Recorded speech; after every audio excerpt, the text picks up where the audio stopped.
Hello everyone, welcome back to the YouTube channel Dr. Alam Services. I am Mohammad Uwais Alam, final year MBBS student at government medical college Fatehpur. तो अभी इस video में बात करने वाला हूं बहुत ही इंपॉर्टेंट अपडेट के बारे में, जो कि है all India quota Ayush counselling यानी AACCC के काउंसलिंग के बारे में, specially BAMS, BHMS, BUMS, BSMS admission से रिलेटेड।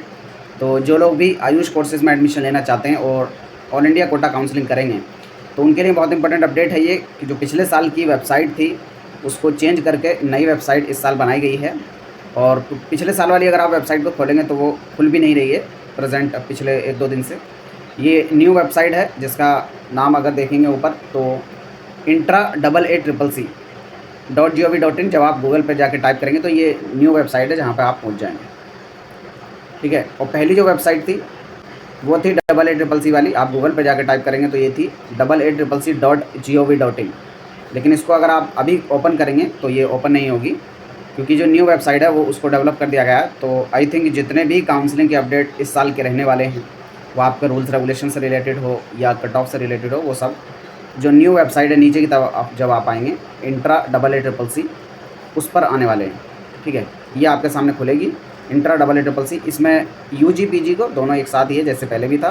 तो जब आप UG पे क्लिक करेंगे तो UG यानी BAMS, BHMS और BUMS वाली पूरी इन्फॉर्मेशन आपको यहाँ पर मिलेगी।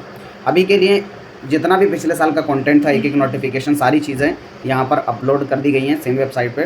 2025 के लिए अभी कोई नोटिफिकेशन नहीं आया है, जैसे इसका कोई भी अपडेट आएगा आपको इसी चैनल पर मिल जाएगा। और बहुत जल्द ही मैं पूरे इंडिया के जितने भी BAMS, BHMS और BUMS के कॉलेजेस हैं उन सब की कैटेगरी वाइज और राउंड वाइज कट ऑफ आपको बताने वाला हूं।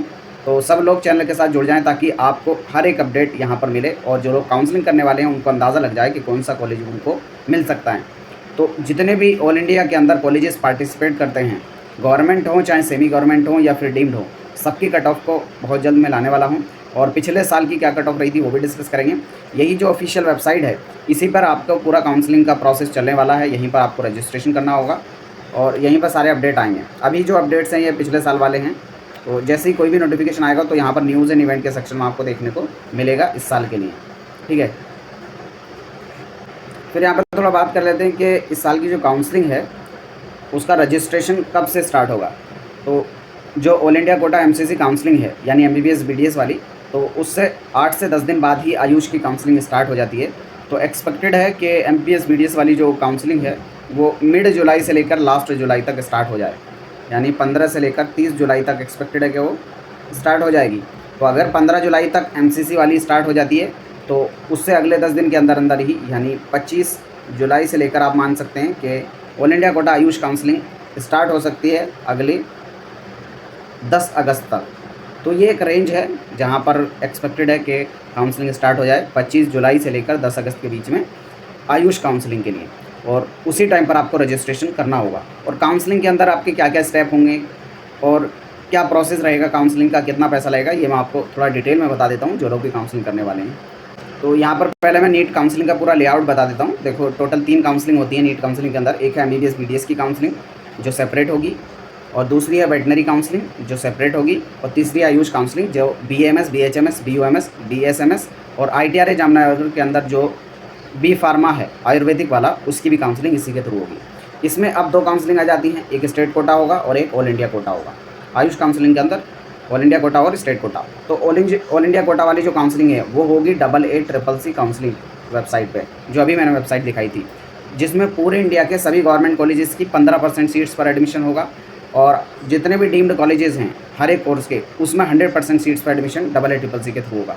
और जितने भी सेंट्रल यूनिवर्सिटी, नेशनल इंस्टीट्यूट्स हैं या सेमी गवर्नमेंट कॉलेजेस हैं, उनकी 15% सीट्स पर admission all India quota counselling यानी AACCC के थ्रू होगा। इसमें सारे अपडेट आपको जो है यहीं पर मिलेंगे, कौन कौन से कॉलेजेस पार्टिसिपेट करेंगे, उन कॉलेजेस की क्या फीस है, तो एक एक अपडेट आपको साथ साथ मिलता रहेगा। बाकी जो लोग काउंसलिंग कर रहे हैं और उन्हें काउंसलिंग के अंदर किसी भी तरह की हेल्प चाहिए, काउंसलिंग गाइडेंस चाहिए, तो वो हमारा पेड काउंसलिंग ज्वाइन कर सकते हैं, जिसमें गोल्ड प्लान का प्राइस 5000 है। अगर अभी आप ज्वाइन करते हैं तो 3500 में ज्वाइन कर सकते हैं। और दूसरा प्लान है प्लेटिनम प्लान, जिसका प्राइस 10000 है, अभी ज्वाइन करेंगे तो 9000 में ज्वाइन कर सकते हैं। जो गोल्ड प्लान है इसमें आपको पूरा काउंसलिंग का process, updates, rules regulation, college wise cut off, college wise preference list और जो आपके काउंसलिंग की क्वेरीज रहेंगी वो सारी जब से ज्वाइन करेंगे कॉलेज मिलने तक पूरा प्रोसेस आपका लास्ट तक कराया जाएगा। और दूसरा प्लेटिनम प्लान है, इसमें काउंसलिंग का फॉर्म फिलिंग और चॉइस फिलिंग ये सारा काम भी हमारी टीम ही करेगी, यानी इसमें A to Z प्रोसेस हमारी तरफ से रहेगा। तो जो लोग भी चाहें ज्वाइन कर सकते हैं, नीचे डिस्क्रिप्शन बॉक्स में आपको पेड काउंसलिंग ग्रुप का लिंक मिल जाएगा। तो all India quota Ayush counselling यानी EEEC को थोड़ा डिटेल में यहाँ पर स्टेप बाय स्टेप प्रोसेस मैं आपको बता देता हूँ। तो सबसे पहले ये जान लीजिए कौन कौन से सीट जो हैं ऑल इंडिया कोटा से भरी जाएंगे।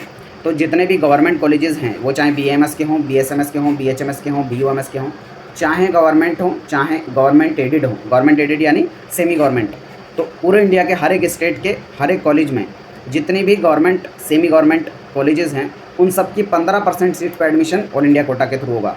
तो ऑल इंडिया कोटा में आपको कोई भी डोमिसाइल का ज़रूरत नहीं होती है, आप किसी भी स्टेट के रहने वाले हों, डायरेक्टली काउंसलिंग करके पार्टिसिपेट कर सकते हैं। फिर BHU बनारस हिंदू यूनिवर्सिटी का BAMS की 100% सीट्स पर एडमिशन ऑल इंडिया कोटा से होगा। फिर ITRA जामनगर जो कि एक टॉप कॉलेज है BMS के लिए, उसकी 100% सीट्स पर एडमिशन ऑल इंडिया कोटा से होगा। फिर national institute of Ayurveda NIA Jaipur की 100% सीट्स पर एडमिशन ऑल इंडिया कोटा से होगा। फिर NIA Panchkula, national institute of Ayurveda Panchkula में, ये लास्ट ईयर ही खुला था, न्यू कॉलेज है और इसकी भी 100% सीट्स पर एडमिशन ऑल इंडिया कोटा से होगा। फिर BHMS NIH यानी national institute of homeopathy Kolkata जो वेस्ट बंगाल के अंदर है, उसकी भी 100% सीट्स पर एडमिशन ऑल इंडिया कोटा से होगा। फिर UG के अंदर जितनी भी डीम्ड यूनिवर्सिटीज़ हैं, उनकी 100% सीट पर एडमिशन भी ऑल इंडिया कोटा के थ्रू ही होगा। तो डीम्ड कॉलेजेस क्या होते हैं, ये प्राइवेट की तरह होते हैं, बस ये सेंट्रल गवर्नमेंट के अंदर में आते हैं और थोड़ी सर्विसेज यहाँ पर अच्छी होती हैं, लेकिन फ़ीस वगैरह जो है इन सब कॉलेजेस की काफ़ी ज़्यादा होती है। तो जो लोग डीम्ड का सोच रहे हैं, उनके लिए भी यहाँ पर एडमिशन ऑल इंडिया कोटा से ही होगा। फिर BSMS की 100% सीट्स जो NIS चेन्नई में है, उस पर भी ऑल इंडिया कोटा से होगा। फिर all India institute of Ayurveda Goa के अंदर जो है, उसकी 50% सीट्स पर admission all India quota counselling से होगा।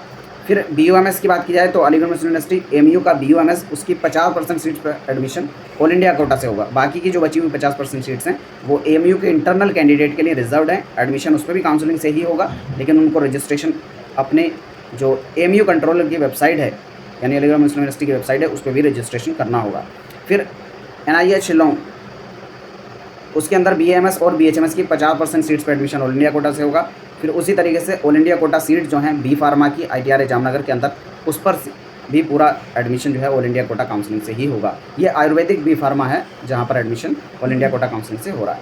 ठीक है, तो यहाँ पर फिर डिटेल में इन्होंने बताया, पिछले साल का जो ब्रोशर था वो मैं आपके सामने दिखा रहा हूँ। तो 15% सीट्स गवर्नमेंट और गवर्नमेंट एडेड कॉलेजेस की ऑल इंडिया कोटा से भरी जाएंगी, और जितने भी सेंट्रल यूनिवर्सिटी और नेशनल इंस्टीट्यूट है उनकी 100% सीट भरी जाएंगी, और जितने भी डीम्ड यूनिवर्सिटी हैं उनकी भी 100% सीट्स ऑल इंडिया कोटा से भरी जाएंगी। और जो ITRA जामनगर का B फार्मा है आयुर्वेदिक, उसमें भी 100% सीट्स ऑल इंडिया कोटा से भरी जाएंगी। अब मैं यहाँ पर स्टेप बताता हूँ आपको कौन कौन से काउंसलिंग के अंदर स्टेप रहने वाले। तो सबसे पहला स्टेप होता है आपका रजिस्ट्रेशन का, जो मैंने बताया डेट आपकी कि लगभग 25 जुलाई से लेकर 10 अगस्त के बीच में जो आपकी डेट रह सकती है आयुष काउंसलिंग के लिए। इस रजिस्ट्रेशन के अंदर ही आपको रजिस्ट्रेशन फ़ीस भी जमा करनी होती है, अपनी बेसिक डिटेल भी डालनी है, डॉक्यूमेंट्स भी अपलोड करने हैं। बाकी जब काउंसलिंग स्टार्ट होगी आपको डिटेल में सारी चीज़ें बता दी जाएंगी, तब तक के लिए आप अपने डॉक्यूमेंट्स रेडी करके रख लें। ऑलरेडी मैंने वीडियो बना के आपको बता दिया था क्या क्या डॉक्यूमेंट्स बनवाने हैं और किस टाइमलाइन के हिसाब से बनवाने हैं। और यहाँ पर जो आपको रजिस्ट्रेशन और सिक्योरिटी अमाउंट भरना पड़ेगा, वो कितना भरना है मैं अभी बताऊँगा अभी। फिर उसके बाद आपको चॉइस फिलिंग करनी होती है। चॉइस फिलिंग के बाद आपको सीट अलॉटमेंट का रिजल्ट आएगा, और उसमें आपको या तो सीट मिल जाएगी या नहीं मिलेगी। अगर नहीं मिली है तो आप नेक्स्ट राउंड में पार्टिसिपेट करेंगे डायरेक्टली चॉइस फिलिंग करके, और अगर मिल गई है तो आपको जो भी कॉलेज मिला है या तो उसमें एडमिशन ले लेंगे और उसी के साथ कंटिन्यू करेंगे, या फिर आप उसको फ्री एग्जिट कर देंगे, यानी आप उस कॉलेज के अंदर एडमिशन नहीं लेना चाहते तो आप नेक्स्ट राउंड में पार्टिसिपेट करेंगे। बाकी हर एक राउंड के डिटेल में रूल्स को काउंसलिंग के टाइम पर भी डिस्कस कर दिया जाएगा। यहाँ पर फ़ीस की अगर बात की जाए कि काउंसलिंग के अंदर आपकी क्या क्या फ़ीस लगने वाली है, तो अगर सबसे पहले रजिस्ट्रेशन फ़ीस की बात की जाए तो आप गवर्नमेंट और गवर्नमेंट एडेड यानी सेमी गवर्नमेंट कॉलेजेस की बात करें या सेंट्रल यूनिवर्सिटी नेशनल इंस्टीट्यूट के लिए पार्टिसिपेट कर रहे हैं, ओवरऑल कहा जाए तो सिर्फ गवर्नमेंट के लिए अगर आप पार्टिसिपेट कर रहे हैं तो आपको अनरिजर्व्ड EWS OBC NCL से 1000 रुपये की रजिस्ट्रेशन फीस लगेगी, और अगर कैटेगरी यानी SC ST PWD से बिलोंग करते हैं तो 500 रुपये का रजिस्ट्रेशन अमाउंट लगेगा। ये नॉन रिफंडेबल होता है, आपको वापस नहीं मिलेगा। और अगर डीम्ड यूनिवर्सिटी के लिए पार्टिसिपेट कर रहे हैं किसी भी कोर्स के लिए तो आपको 5000 रुपये जमा करने पड़ेंगे। यहाँ पर एक बात ध्यान दें, आप एक ही रजिस्ट्रेशन में BAMS BHMS BUMS या तीनों के लिए काउंसलिंग एक ही में कर सकते हैं, अलग अलग रजिस्ट्रेशन करने की ज़रूरत नहीं है। फिर आता है दूसरा अमाउंट रिफंडेबल अमाउंट, ये भी आपको रजिस्ट्रेशन के टाइम पर भी जमा करना है। अगर रिफंडेबल अमाउंट आप जमा नहीं करते यानी सिक्योरिटी अमाउंट, तब भी आप काउंसलिंग नहीं कर पाएंगे। गवर्नमेंट कॉलेजेस यानी गवर्नमेंट, सेमी गवर्नमेंट और सेंट्रल यूनिवर्सिटी नेशनल इंस्टीट्यूट की बात की जाए तो आपको 20,000 रुपये की सिक्योरिटी अमाउंट भरना है, और डीम्ड यूनिवर्सिटी के अंदर आपको सभी कैटेगरीज़ के अंदर 50,000 रुपये जमा करने हैं। आपकी कोई भी कैटेगरी हो, डीम्ड में 50,000 जमा करना है और गवर्नमेंट सेमी गवर्नमेंट में आपको 20,000 जमा करना है। कुछ लोग ऐसे होंगे जो दोनों में पार्टिसिपेट करना चाहते हैं, यानी डीम्ड में भी और गवर्नमेंट सेमी गवर्नमेंट में भी, तो 50,000 जो सिक्योरिटी अमाउंट भरेंगे उस 50,000 के अंदर ही वो पूरी काउंसलिंग कर सकते हैं, गवर्नमेंट की भी, सेमी गवर्नमेंट की भी और डीम्ड की भी। ठीक है, तो ये डिटेल में एक थोड़ा प्रोसेस हो गया। इसके बाद एक नेक्स्ट वीडियो में अगर आप लोग चाहते हैं कि पूरे इंडिया के सभी डीएमएस, बीएचएमएस और बीएमएस की कॉलेज वाइज कट ऑफ पे डिस्कस की जाए लास्ट ईयर की, हालांकि बहुत जल्द उसका अपडेट आने वाला है वेबसाइट पे, जैसे ही आएगा उसको इसी चैनल पे मिल जाएगा। तो सब लोग चैनल के साथ जुड़ जाएं और इस वीडियो को अपने फ्रेंड्स में ज़रूर शेयर करें ताकि ज़्यादा से ज़्यादा लोगों को ये इन्फॉर्मेशन मिल सके। मिलते हैं नेक्स्ट वीडियो में, तब तक के लिए थैंक यू।